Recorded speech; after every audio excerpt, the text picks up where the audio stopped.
بسم اللہ الرحمن الرحیم۔ دوسروں کی خوشی میں خوش رہنا سیکھو، اللہ تمہیں دینے میں بھی دیر نہیں کرے گا۔ مولا علی نے فرمایا، لوگ سوئے ہوئے ہیں، جب مر جائیں گے تو بیدار ہو جائیں گے۔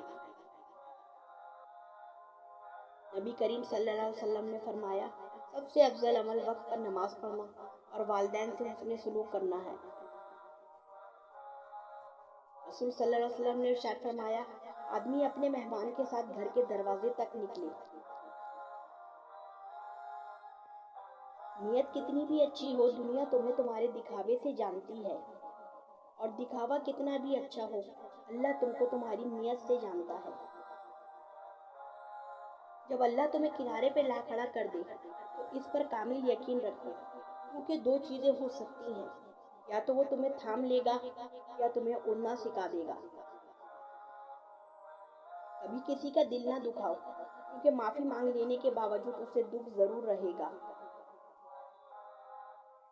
جو اللہ کی ذات پر یقین رکھتا ہے وہ محبت اور معافی پر یقین نہ رکھے، ایسا ہونا منافقت ہے۔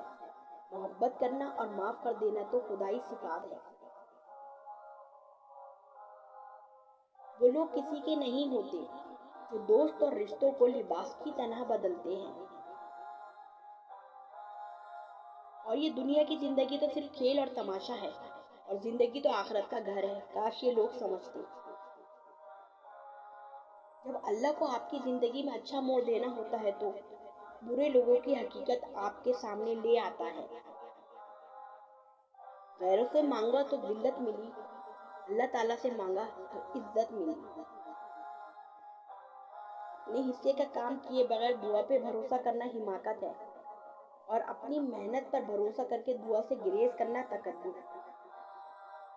اطمینان اگر دولت میں ہوتا تو سکون کبھی سجدوں میں نہ ملتا۔